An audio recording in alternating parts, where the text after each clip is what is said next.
आए प्रशांत किशोर जी ने हिम्मत की है। आप जाइए, नीतीश कुमार जी 14 तारीख को जाएंगे उस गांव में, जाने वाले हैं, आपको भी मालूम है। तो नीतीश कुमार अपना गांव है, वो बगैर सुरक्षा के जा सकते हैं क्या? वो जाएंगे तो 2000 सिर्फ पुलिस सुरक्षा में लगी रहती है।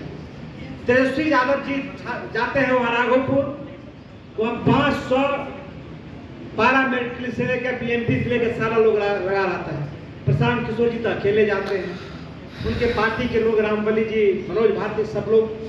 हम बगैर सुरक्षा का हम लोग चाहते हैं कि ऐसा जनसुराज शासन आवे जिसमें किसी को सुरक्षा लेने की आवश्यकता नहीं पड़े, ये परिकल्पना है। तो प्रशांत किशोर जी इस काम को कर रहे हैं, बड़ी चुनौती के साथ कर रहे हैं।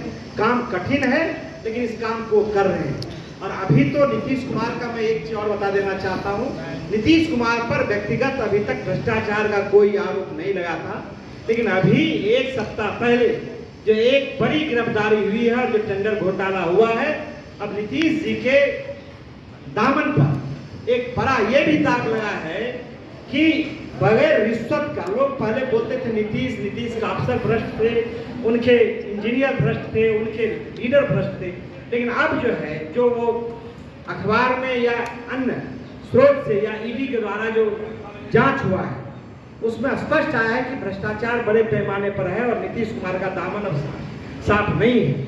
इसीलिए 3 सवाल, और आपने कहा भी अध्यक्ष जी से कि शिक्षा का सवाल आपने बताया है कि यदि जनसुराज आएगा तो ये 5 काम होना है। उनका प्रायोरिटी है जो 15 साल तक का बच्चा है उसको कैसे विश्व स्तर का शिक्षा दिया जाए, जो नीतीश कुमार भीख का 400 रुपये का पेंशन देता है कैसे उसको 2000 रुपया किया जाए, जो नरेगा के द्वारा मजदूर को, नरेगा एक बड़ा भ्रष्टाचार है, कैसे उसको खेती से जोड़ा जाए, कैसे महिलाओं को सस्ते ऋण पर 4% दर पर ऋण मिले, उससे जो जनसुराज, जो पार्टी और जो प्रशांत किशोर ने जो कहा है उससे कहीं एक कदम पीछे जाने का सवाल नहीं है।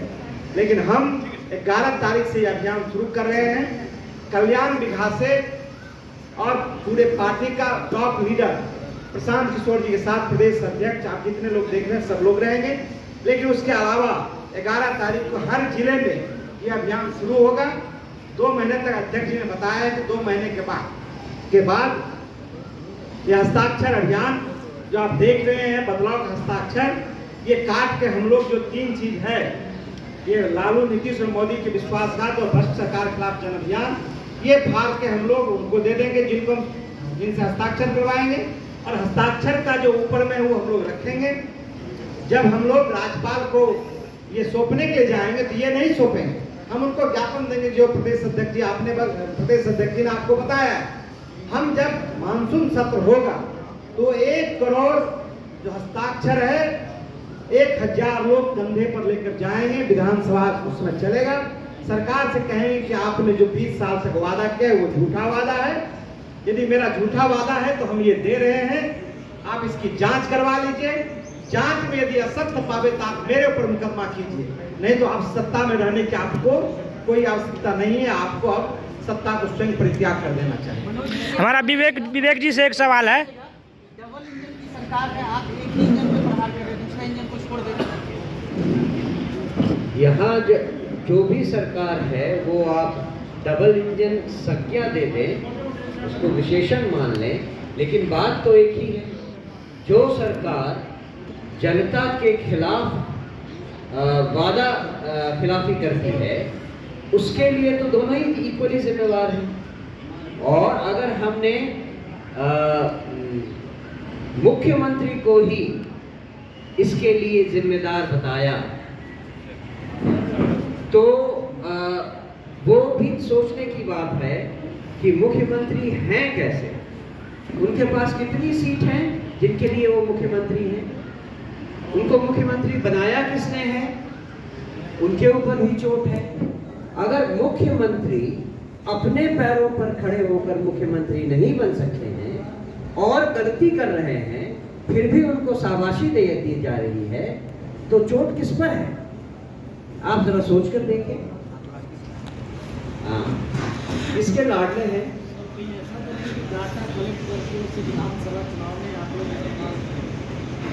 तो कैसे इस्तेमाल करेंगे जरा आप ही जनता को उजागर कर दें। जो डाटा हमने कलेक्ट किया उसको कैसे हम विधानसभा क्षेत्र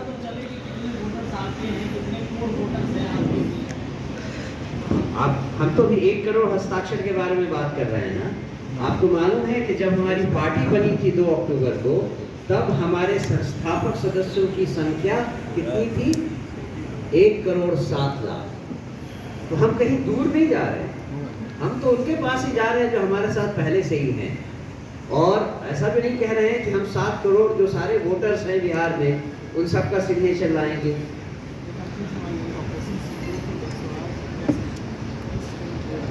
हमने पहले भी कहा है, पार्टी की तरफ से भी कहा है, प्रशांत किशोर जी ने भी कहा है कि जो हमने झेला है, इतने सालों से जो हमने झेला है, पड़ोसियों ने हमारे ऊपर जो अत्याचार किया है, उसको हमने बहुत हद तक सहते हुए उनको समझाने की कोशिश की है। जब एक हद पार कर गई है तो हमें उनके खिलाफ एक्शन लेना जरूरी हो गया है। हम जन स्वराज पार्टी की तरफ से सरकार के हर उस कार्य का समर्थन करते हैं जो हमारे देश की रक्षा और हमारे नागरिकों के सम्मान की रक्षा के लिए उठाया जा रहा है। ऑपरेशन सिंदूर जिस तरह से ऑपरेट हुआ है उसके लिए हम अपने आर्म्ड फोर्सेस को भी अपनी तरफ से बहुत बहुत बधाई देना चाहेंगे और उनसे ये भी उम्मीद करेंगे कि आगे आने वाले समय में वो इसी तरह हमारी सरहदों की रक्षा करते रहें और हमारे नागरिकों की रक्षा करते रहें। सर लास्ट एक क्वेश्चन आज भी जारी है और लगातार इंडियन आर्मी रिटेलिएट कर रही है पाकिस्तान को, उस पर आपकी क्या प्रतिक्रिया है? मैंने उसकी प्रतिक्रिया तो दे दी है। अगर आपके पड़ोसी आपके ऊपर पत्थर बरसाते रहे थे, कितने दिन तक आप सहेंगे? जब सहने की सीमा पार हो जाएगी तो आप एक्शन तो लेंगे ना। पहले अटैक में 9 सेंटर्स को डैमेज किया गया, लेकिन पाकिस्तान तो ऐसे सेंटर्स से भरा हुआ है। तो हमारी ये नैतिक जिम्मेदारी है कि हम उन सारे सेंटर्स को जहां आतंकवादी ट्रेन किए जाते हैं उनको खोजें और खोज कर उनको ध्वस्त करें। जनसुराज की सरकार आएगी तो बोलता है कि दारू चालू होगा। अभी भी गरीब आदमी ही ज़्यादातर जेल में है, लेकिन जब चालू हो जाएगा तो गरीब आदमी ही ज़्यादातर पी के रोड पे घूमते रहते। इस पर आप ऐसा क्या करेंगे जो ना घूम कर? हम केवल शराबबंदी हटा देंगे और कानून व्यवस्था को सही कर देंगे। अगर शराबबंदी इतनी ही खराब चीज़ थी तो बाकी राज्यों में भी होनी चाहिए थी। यहाँ की सरकार क्योंकि उनकी कानून व्यवस्था एकदम गई गुजरी है, खत्म है, इसलिए वो अपनी कमजोरी को छिपाने के लिए शराबबंदी लगा रहे हैं। धन्यवाद।